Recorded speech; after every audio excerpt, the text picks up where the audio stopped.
Assalomu alaykum azizlar. Mana jonli efirimizni ham boshlayapmiz ekan. Sizlarga va'da beruvdim. 8-avgust kuni o'sha ko'pchilik savollarga javob berilmay qolyapti, kommentariyalarda yozyapsizlar. Shu hammasiga bitta-bitta javob berib o'taman, xudo xolisa. Xo'p, savollarni esinglarda bo'lsa, shu post tagida qoldirgansizlar. Shu tepada post bor, shu post tagida qoldirilgan.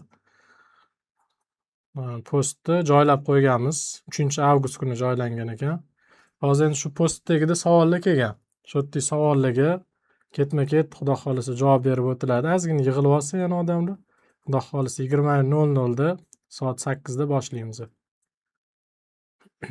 Yaxshimi? Ovozlar yaxshi eshitilyaptimi? YouTube, Instagram, Telegram 3 ta joyda baravar bo'lyapti jonli efirimiz. Bunga shu bolalar ham jiddiy tayyorgarlik ko'rishgan. Xudo xolisa qotmasdan chiroyli qilib yetkazib beramiz sizlarga. Qaranglar, savolni oxirgi postlarga bermanglar. Savol tepada qo'yilgan. 3-avgust kuni o'shanga yozasizlar. Endi ulgursam bugun savol yozganlarga ham javob beraman, lekin o'zi savollar ancha-muncha ko'p, yetarlicha savol berilgan. Endi qo'ldan kelgancha mana bitta savol berilsa, faqat shu savolga emas, shu savolga bog'liq boshqa savollarga ham to'liqroq javob berishga harakat qilaman. O'shanda qolganlar mana ichida savoli bo'lsa, men bilaman-da, mana sizlar nima savol berishinglar mumkin, qabulimga kelgan bemorlar bo'ladi.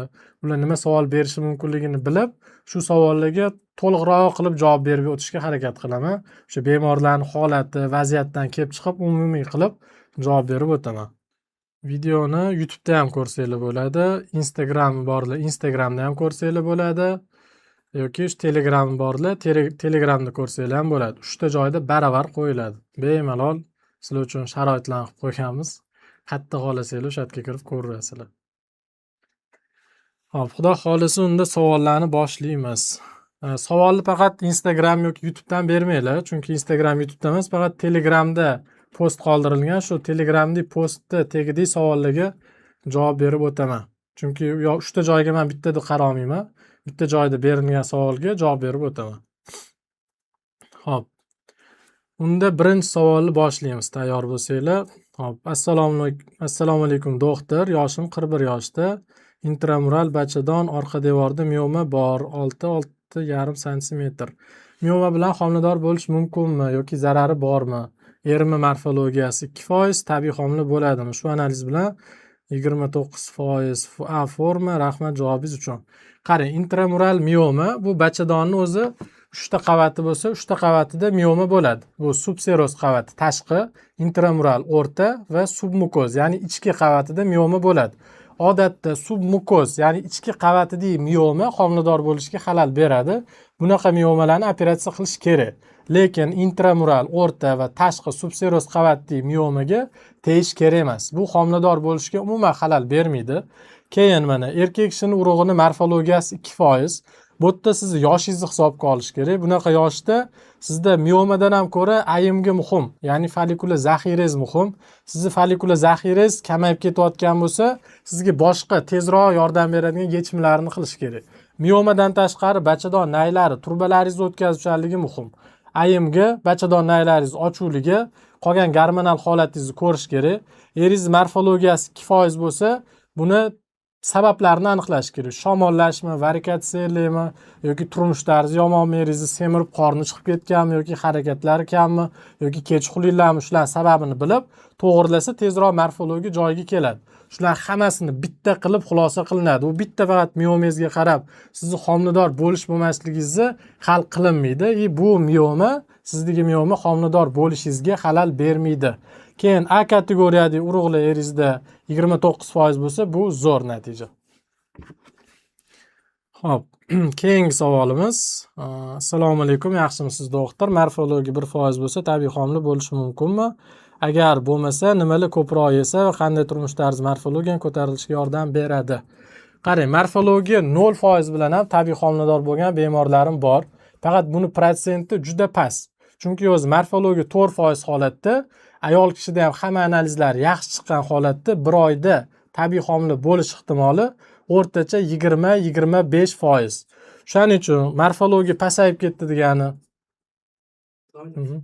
Shuning uchun morfologiya pasayib ketdi degani Ayol kishida agar holati yaxshi bo'lsa, gormonal holati, turbalarida muammo bo'lmasa, 1% morfologiya bilan ham homila bo'lishi mumkin, faqat buni ehtimoli juda past.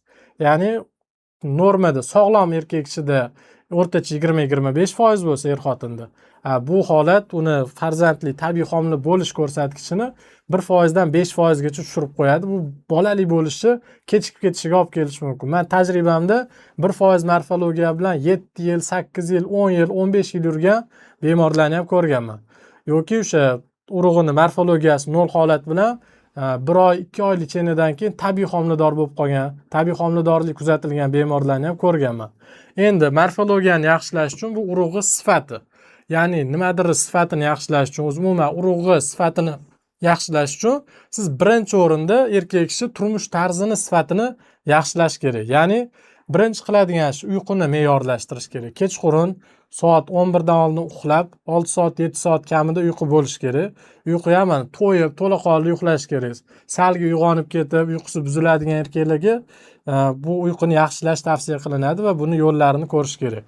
Ikkinchisi harakat. Har kuni o'sha yarim soat, 40 minut tez peshkom yurish kerak, piyoda yurish kerak. Ya'ni haftada 150 daqiqa degan qoida bor. Ya'ni haftada 150 daqiqa erkak kishi tez yurish kerak. Uchinchisi, har xil tabiiy bo'lmagan, tarkibida rang beradigan, hid beradigan, shakar bor, shirinlashtirgichi bor, tabiiy bo'lmagan, sun'iy ximikati bor narsalardan voz kechish kerak. Faqat tabiiy narsalarga, o'sha maxsus tabiiy mevalar, sabzavotlar, ovqatlardan ham shu dukkayliklar, har xil baliq, go'sht mahsulotlari, tabiiy narsalarni ko'proq iste'mol qilish kerak. Keyin eng muhim yana bitta narsa psixologiya, asabni o'sha stresslarni kamaytirishga harakat qilish kerak. Hamma narsani to'g'ri qabul qilish kerak.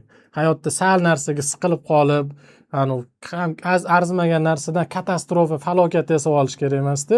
Bu narsani to'g'ri qabul qilib, hamma narsa shukr qilib yashasa odam bu stresslardan tezroq chiqib ketadi. Endi farzand bo'lmayapti deb siqilib qolib, o'ylab, men og'aynimda bo'yapti yoki men buni shunaqasida o'g'lida bo'yapti yoki men amakisida bo'yapti, birga uylangan o'rtog'ida bo'yapti.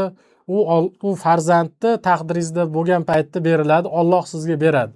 U hech kimni qaysidir licheniyaga, doriga unchalik bog'liq narsalar emas. To'g'ri, sababini qilish kerak. Sababini aniqlab, nimadir muammoingiz bo'lsa aniqlashingiz kerak. Lekin bu degani mana shu licheniyani qilsangiz 100% bola bo'ladi degani emas. Farzandni Alloh beradi. Biz faqat sababini qilishimiz kerak. Qolganiga shu rozi bo'lishimiz kerak. Taqdirda nima yozilgan bo'lsa, shunga rozi bo'lsangiz, mana stresslaringiz yo'qoladi. Xo'p, keyingisi. Xo'p, assalomu alaykum doktor, yaxshimisiz? Menda ayimga 0,46 chiqdi. Yoshim 38 da, erimda morfologiya 2. Shu holatda eko qilsa bo'ladimi? Tabiiy bo'lmayapti. Licheniya oldik, hammasi avvalambor Allohdan. Qarang, 0,46 ayimga bu o'sha siz yoshingizda juda past ko'rsatkich hisoblanadi. Ya'ni o'zi ayimga qanaqa holatda odatda tabiiy homiladorligi qanaqa holatda ekoga tavsiya qilaman. Birinchi o'rinda ayimga siz yoshingizda 30-35 yoshdan keyin ayol kishida yoki umuman 30 mi 25 yoshdan keyinmi farqi yo'q.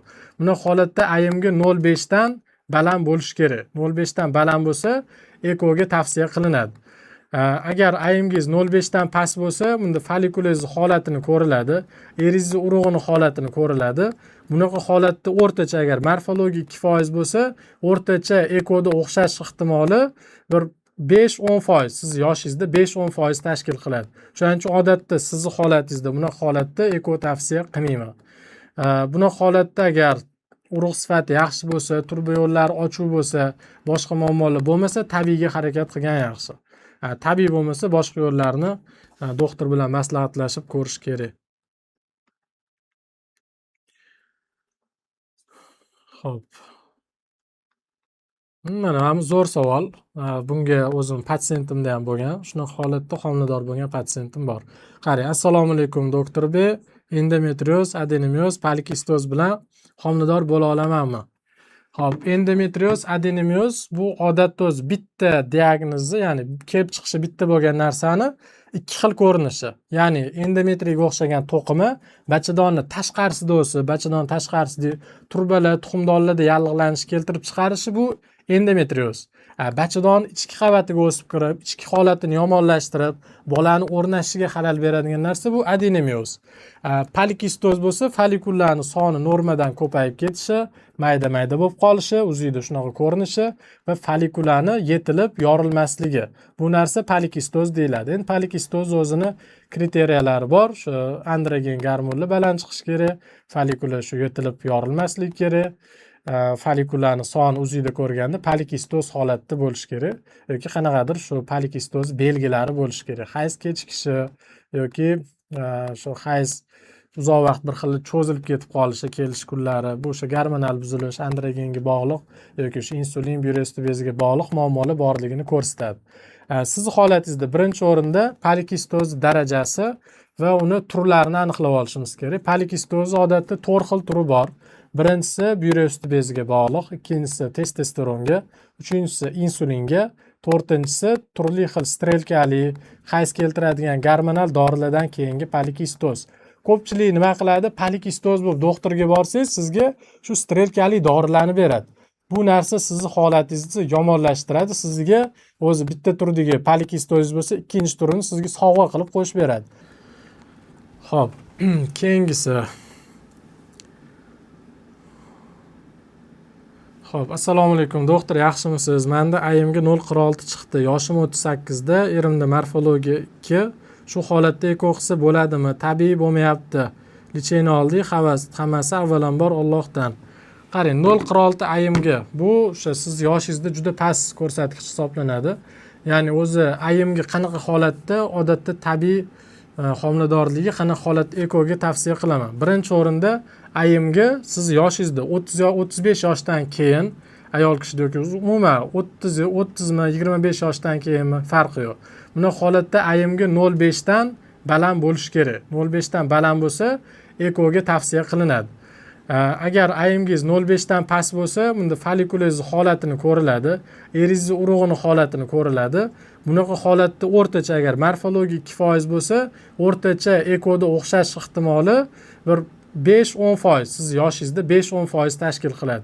Shuning uchun odatda sizni holatingizda bunaqa holatda eko tavsiya qilmayman.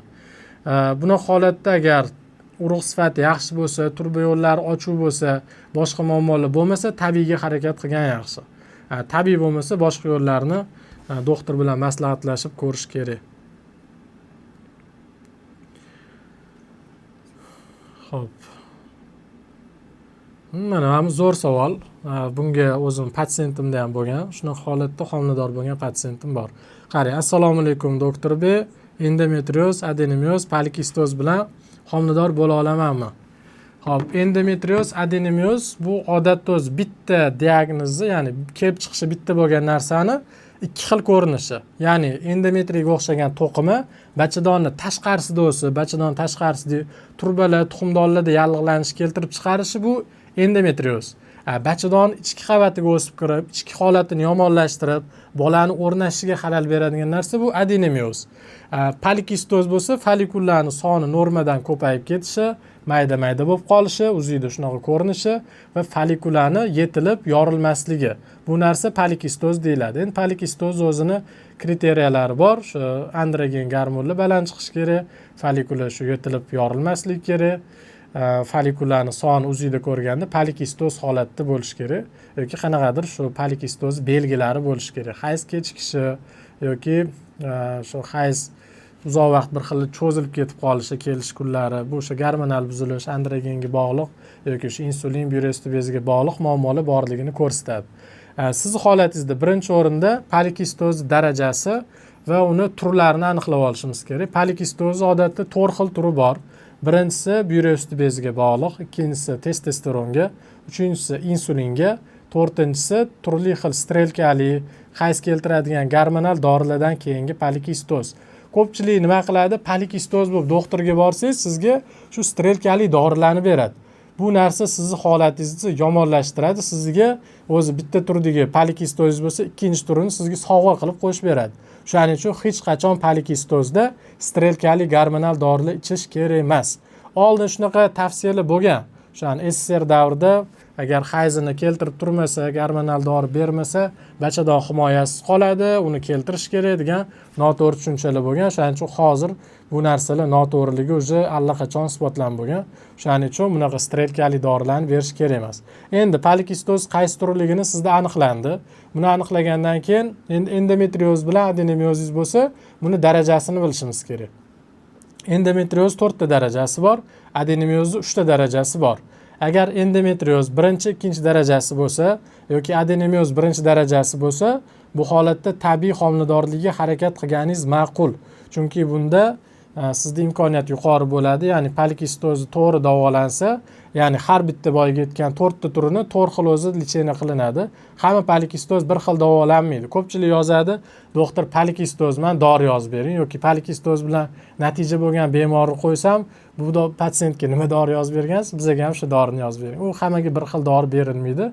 Hammaga o'zini holatidan, organizmidan, patsiyentni yoshiga, qo'shimcha diagnozlariga, erini urug'ining holatiga, turbasida muammolarga qarab turib bitta yechim qilinadi. Sizda qarang, turbangizda muammo, eringiz urug'ida muammo bo'lsa, polikistozga oddiy qanaqadir dori ichganingiz bilan u sizga to'g'ri kelmaydigan dori bo'lsa, ham ichib yurgan, inazitolni ichib yurgan bo'lsangiz, u sizga yordam qilmasligi faqat vaqtingizni bekorga o'g'irlab qo'yishi mumkin. Shuning uchun buni holatda shifokorga borib, siz diagnozingizni aniqlab, keyin davolanishingiz kerak. Endi shu aytganimdek, polikistoz to'g'ri turi aniqlandi, davolandi. Endometrioz birinchi, ikkinchi yoki adenomiyoz birinchi darajasi. Buni holatda tabiiy harakat qilasiz. Sizda polikistoz aniqlandi turi, endometrioz 3-4 darajasi yoki adenomiyozni 2-3 darajasi. Bunaqa holatda sizga eko tavsiya qilinadi agar 1 yil davomida tabiiy homilador bo'lmayotgan bo'lsangiz. Endi bu yerda yoshingizni ham hisobga olinadi. Yoshingiz agar 35 yoshdan katta bo'lsa, 1 yil kutib o'tirish kerak emas. Tezroq shu aytgan endometrioz 3-4 darajasi, adenomiyoz 2-3 darajasida ekoni tezroq qilaverish kerak. Ya yoshingiz 30 bilan 35 orasida bo'lsa, 6 oy kutganingiz ma'qul. Bunaqa 1 yil kutishingiz kerak emas. Chunki follikula zaxirangizga har bitta o'tkazgan vaqtingiz ta'sir qiladi. Bu ertaga ekon natijasiga ham salbiy ta'sir qilib, ekon o'zi protsenti 30 yoshdan keyin 15-20% ga pasayadi. 35 yoshdan keyin 30-40% gacha pasayadi. Uje 40 yoshdan keyin ekoni o'xshash ehtimoli o'rtacha 15-20%. Shularni hisobga olib harakat qilganingiz ma'qul. Xo'p, keyingi savol.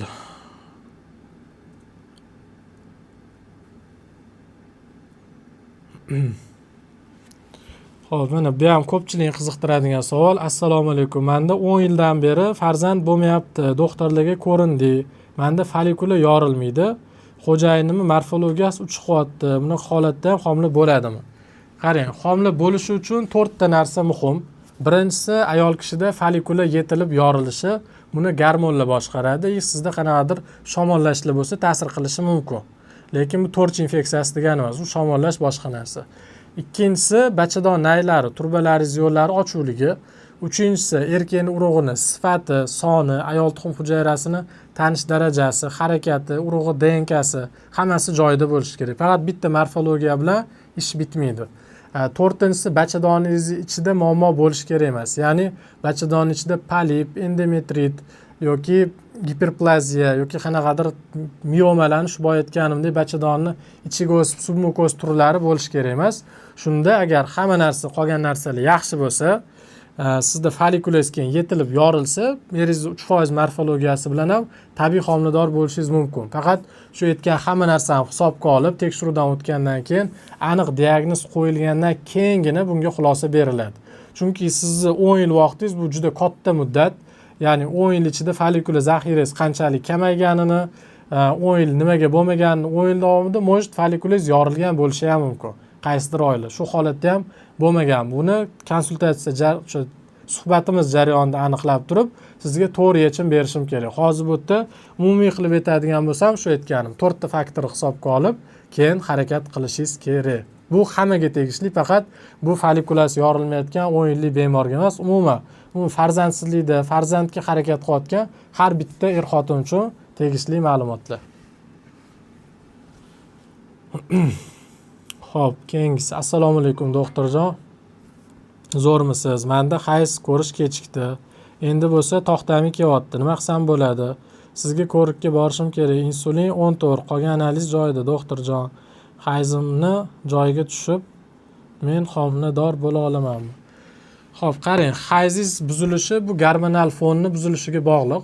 Odatda hayz kelmay qolishi ham gormonal buzilishdan. Hayz kelib turib to'xtamay qolishi ham gormonal buzilishdan. Lekin odatda hayz kelib to'xtamay qolishini sabablari bor. Bunga hozir yondashib o'tamiz. Birinchisi, bachadonning ichidagi qanaqadir o'simta prosesslari, xavfsiz o'simtalar, polip bo'lishi mumkin, shu aytganim ichki miomalar bo'lishi mumkin, giperplaziya endometriy qavatini qalinlashib, ustidagi qavati tez-tez ko'chib turishi bo'lishi mumkin.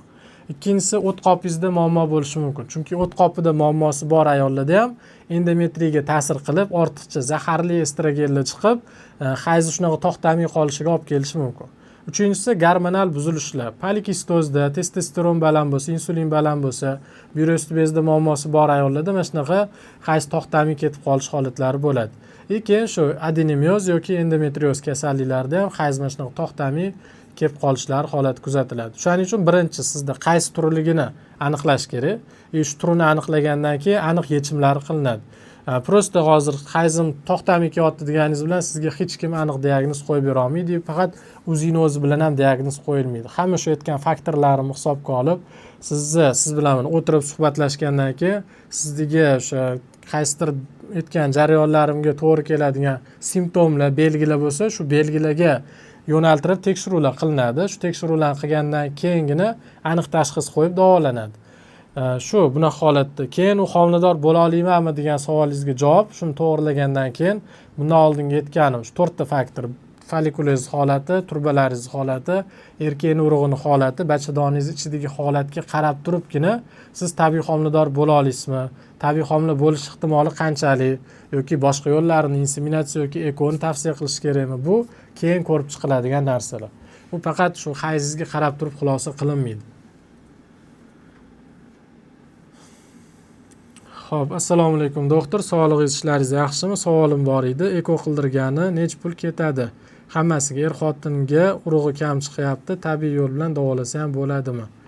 Hop, birinchi savolingiz, eko qilishga qancha pul ketadi?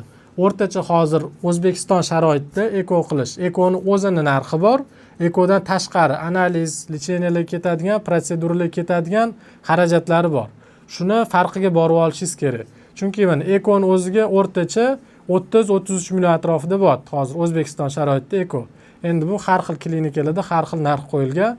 Endi klinikani bu ichki anaqasi, ichki o'sha narx navosi. Ikkinchisi, ekodan oldingi tekshiruvlar. Tekshiruvlarni iloji boricha to'liq va chuqurroq qilish kerak. Chunki eko boshlashdan oldin ko'pchilikni ko'ryapmiz, chala tekshirib yoki umuman hech qanaqa tekshiruvlarsiz oldingi gormonlarni o'zi bilan yoki erkakning urug'ini shu bitta spermogrammani o'zi bilan eko boshlayotgan klinikalarni ko'ryapmiz. Bu odatda yaxshi natija olib kelmaydi. Ya'ni ekoda tashxissiz, ya'ni diagnozsiz eko boshlash eng katta xato.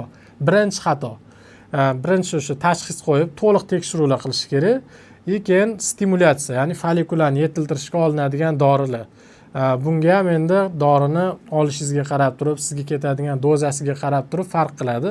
O'rtacha общий hisobda eko bitta to'liq siklga, ya'ni follikularni yetiltirish, analizlar, tekshiruvlar, ekoni o'zini xarajati, keyin follikularni terib olish, общий shularga uni muzlatib qo'yib berish xarajati o'rtacha O'zbekiston sharoitida 60-65 million so'm atrofida ketyapti. Bu hammasidan etap-etap to'lab boriladi, ya'ni sizga qilinayotgan jarayon uchun to'lab boriladi. Endi qo'shimcha narsalar bo'lishi mumkin. Ya'ni ayol kishida follikula zaxirasi kam, 2 marta, 3 marta follikula terib olinishi mumkin. Bunda har bitta follikula terib olinayotgan paytda follikularni terib olish uchun qo'shimcha pul ketadi. Follikularni o'stiradigan ukolni olasiz, unga qo'shimcha pul ketadi.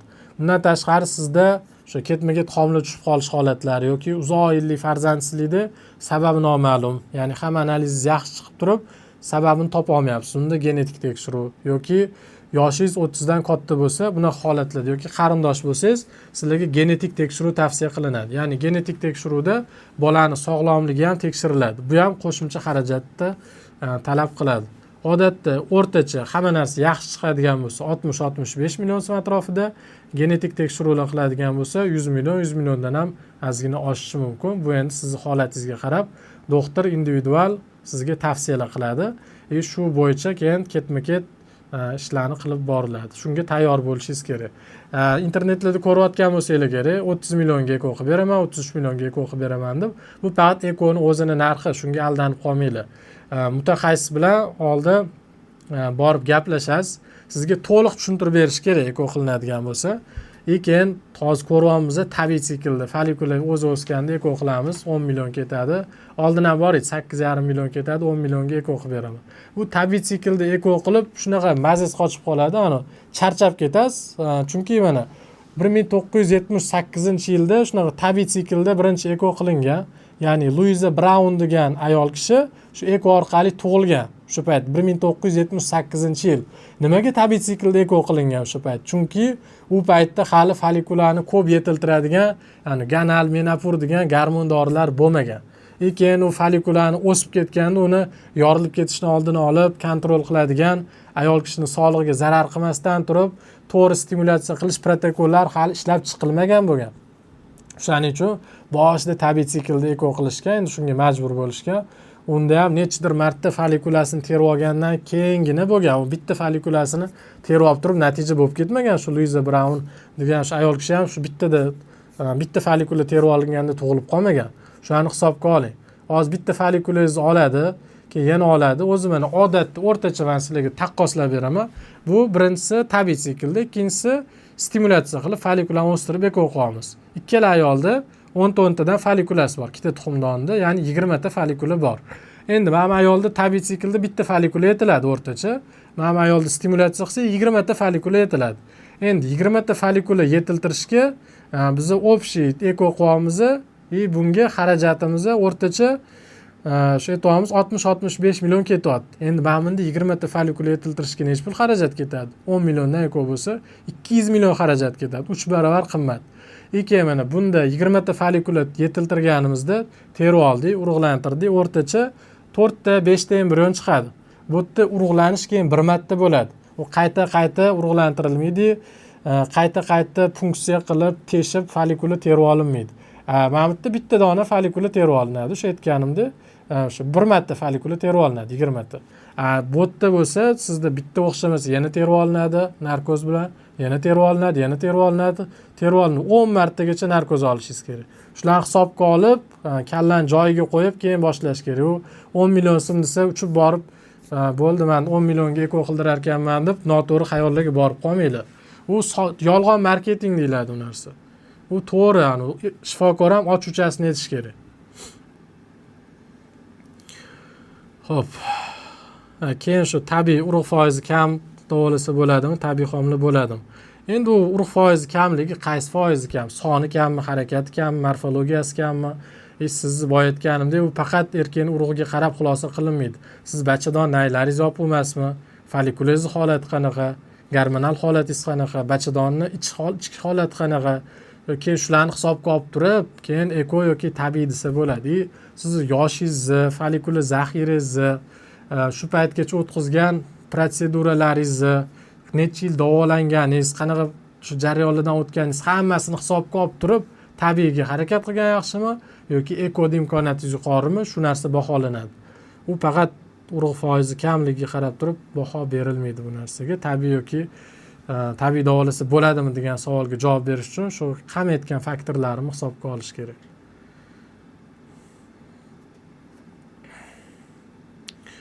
Hop, assalomu alaykum. Menda 12 yillik bepushtli insulin 22 chiqdi. Shu gormon balandligi shuncha yil yurishga sabab bo'lsa, bo'la oladimi? Boshqa hamma analizlar yaxshi chiqdi.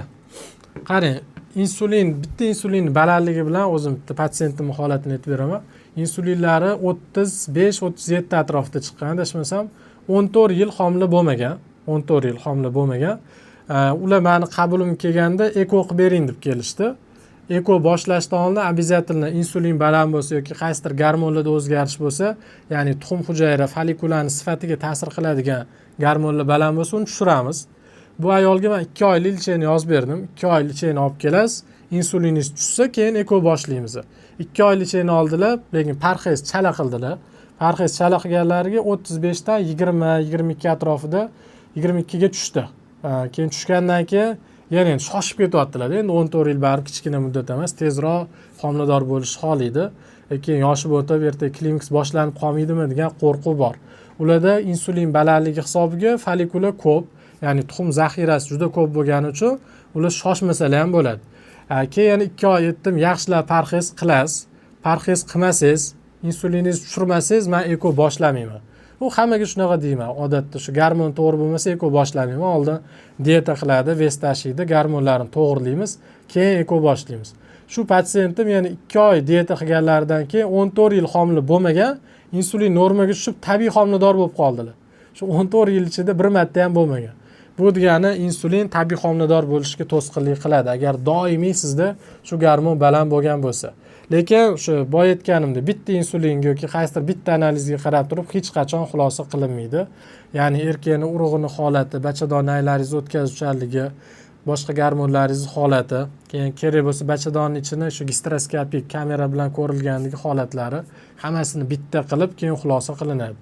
Endi sizni 12 yillik holatingizni hisobga olib, insulin agar tushgandan keyin ham agar tabiiy homiladorlik kuzatilmasa, 3 oy davomida tabiiy homiladorlik bo'lmasa, shifokor sizga eko tavsiya qilishi kerak. Chunki bu degani sizda genetik sabablar bo'lishi mumkin. Ya'ni siz ham sog'lom, eringiz ham sog'lom, bu sababi noma'lum farzandsizlik, ya'ni idiopatik besplodiyya deyiladi. Bunaqa holatda sababi noma'lum farzandsizlikda 3 yil ichida agar tabiiy homiladorlik kuzatilmasa, bu bemorlarga, ya'ni bu shu oilaga eko tavsiya qilish kerak.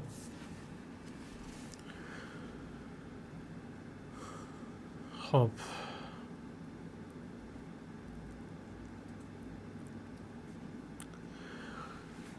Boyagidagi savol, yoshlar 41 yoshda ekan, ayimgilari 01 eko qilsa bo'ladimi? Yo'q, bunaqa holatda eko qilish eng katta xatolardan bittasi.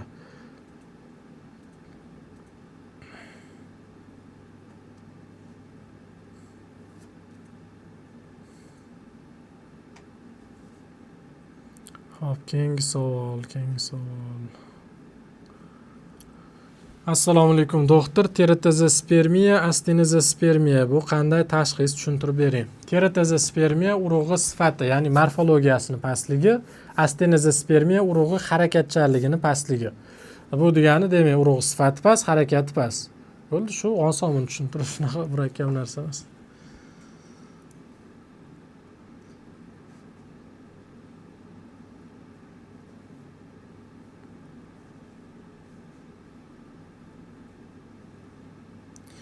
Xo'p, buni yaxshi savol. Bir-biri bilan gaplashgan ekan. Men Surxondaryoda polip oldirdim. Polip oldirish doktorga ham bog'liq joylari bor. Yaxshi joyda oldirsangiz, balki asoratlari qolmas. Qarang, polip shunaqa narsa, bu so'galga o'xshagan narsa. So'gal любой odamda chiqishi mumkin. Buni hech kim boshqara olmaydi. Ya'ni bunani papilloma virusi degan narsa ham bor. Yoki endi polip chiqishiga boshqa sabablar, ya'ni gormonal buzilishlar ham sabab bo'ladi. Endi polip odatda qanaqa ayollarda chiqadi? Shunaqa uzoq yil farzandlik bo'lmagan, keyin turli xil gormonal dorilarni ko'p iste'mol qilgan ayollarda yoki o'sha aytganim papilloma virusi bor ayollarda chiqib keladi. Endi polipni oldingiz, bu qaytalanmaydi deb hech kim garantiya bera olmaydi. Qaysidir doktor agar sizga garantiya berayotgan bo'lsa, polip olsa, bo'ldi, qayta chiqmaydi, men 100% javob beraman desa, bu doktor mashinnik, aldoqchi doktor bo'ladi. Chunki polip 100% qaytalanishi mumkin. Buni hech kim oldindan bilmaydi. Chunki o'sha aytganimiz so'galga o'xshagan narsa, biroz noto'g'ri dori ichsangiz yoki gormonal foningiz buzilayotgan bo'lsa, qaytib chiqishi aniq. Shuning uchun polipni qaysi mutaxassisda oldirishingiz to'g'ri muhim. Ya'ni yaxshi, opitli, tajribali shifokorda oldirishingiz kerak. Lekin shifokor agar sizga polipni oldirsang 100% qaytalanmaydi deyotgan bo'lsa, boshqa doktorni tanlashingiz kerak. Chunki polip qaytalanish ehtimoli juda yuqori bo'lgan narsa.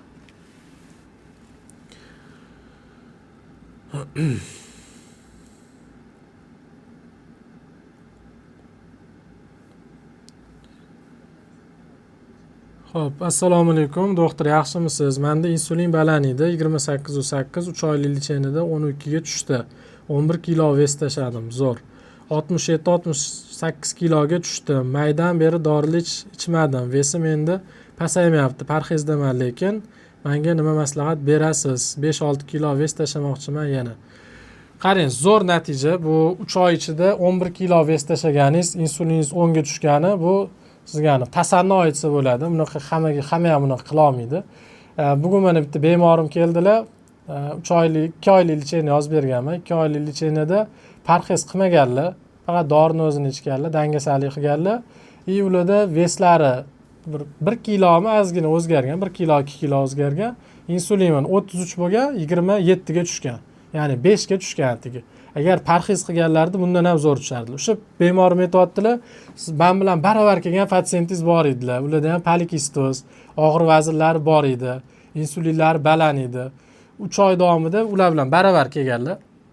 3 oyda parhez qilib 13 kilo vес tashabdilar. O'sha patsientim, menga narigi patsientim aytib beryaptilar.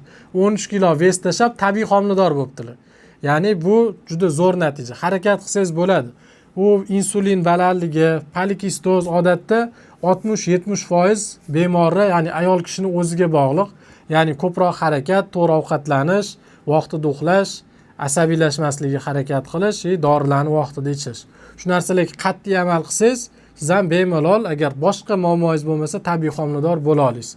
Endi bular 10 ga tushirgan bo'lsalar, insulinni bularda keyingi etapga o'tish kerak. Ya'ni parhez davom ettirish kerak, to'g'ri, lekin endi folikularni stimulyatsiya qilish, folikularning yorilishiga turtki berish, erkakning urug'ini holatiga qarab turib, keyingi yechimlarga o'tish kerak. Agar folikulangiz o'zi tabiiy yorilayotgan bo'lsa, tabiiy bo'lmayotgan bo'lsa, sizda inseminatsiyani o'ylab ko'rish kerak. Agar folikulangiz insulin normaga tushib ham yetilmayotgan bo'lsa, unda stimulyatsiya, ya'ni folikularni o'stirishni o'ylab ko'rish kerak, ya'ni keyingi etaplarga harakat qilish kerak. Lekin parhezni to'xtatib qo'ymang, parhezni davom ettiraverasiz. Unda sal harakatni ko'paytiring. Harakatni ko'paytirsangiz yana vesingiz tushadi. Chunki kaloriya defitsit degan narsa bor. Siz mana yeyotgan kaloriyangiz 2000 kaloriya bo'lsa, sarflayotganingiz 2200-2500 bo'lsa, siz ves tashiysiz. Agar yeyotganingiz 2000, sarflayotganingiz 2000 bo'lsa, vesingiz o'zgarmaydi. Yeyotganingiz 2000, sarflayotganingiz 1800-1500 bo'lsa, siz semirishni boshlaysiz. Shunga qarab turib, demak, kaloriyani sarflashni yana bitta eng zo'r yo'li sport. To'g'ri ovqatlanish, ya'ni ortiqcha kaloriya yemaslik, bu kaloriyani ushlab turishingizga yordam beradi.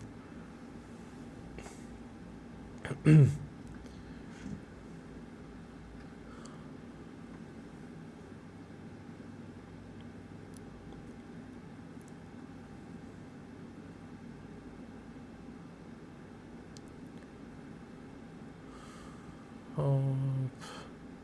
Keyingi savol. Sababsiz bepushtlik diagnozida yashirin endometrioz bo'lishi mumkinmi? Gormonal insulin va testosteron normaga kelgan. Er tomonidan morfologiya yaxshi. Yashirin endometrioz yoki naychalada yopishqonlik buzilgan bo'lishi mumkinmi? Yoki eri DNK fragmentatsiya qilish kerakmi? Erda yashirin muammo mavjudmi? Javob uchun oldindan rahmat. Qarang, sababsiz bepushtlik degani hamma narsa yaxshi degani. Bunda o'zi yashirin endometrioz bo'lsa, endometrioz belgilari bo'lsa, bu o'zi sababi noma'lum farzandsizlik deyilmaydi. Chunki endometrioz xalal beradi. Shu endometrioz vaqt o'tgandan keyin shu darajasi agar oshadigan bo'lsa, shu aytganimdek, endometrioz 4 ta darajasi bor. 1, 2, 3, 4. Birinchi, ikkinchi darajasi yengil bo'ladi. Odatda bu tabiiy homilador bo'lishga xalal bermaydi. Lekin bunaqa holatlarda ham endometrioz birinchi, ikkinchi darajasi ham agar yoshingiz kattaroq bo'lsa, uzoq yil 3 yildan oshgan farzandsizlik bo'lsa, hamma analizlar yaxshi chiqayotgan bo'lsa, unda keyingi etap, ya'ni ekoni o'ylab ko'rish kerak. Chunki bu zaxirangiz tez kamayib ketishiga sabab bo'lishi mumkin. Endi yashirin hamma gormonlar joyiga kelgan bo'lsa, erkakning morfologiyasi yaxshi bo'lsa, DNK fragmentatsiya ham odatda shu 3 yildan keyin tekshiriladi. Ya'ni 3 yil ichida farzand bo'lmasa yoki 2 marta yoki undan ko'p marta homila tushish holati, o'smay qolish holatlari bo'layotgan bo'lsa yoki oldin varikatsiyali operatsiya bo'lgan bo'lsa yoki varikatsiyalisi bor erkaklarda DNK fragmentatsiyani ko'rish tavsiya qilinadi. Endi sizlarda shu aytganimdek 3 yilgacha o'zi sababi noma'lum farzandsizlikda kutish kerak. Agar turmushingizdagi 3 yildan oshgan bo'lsa, ekoga harakat qilish kerak. Agar 3 yildan oshmagan bo'lsa,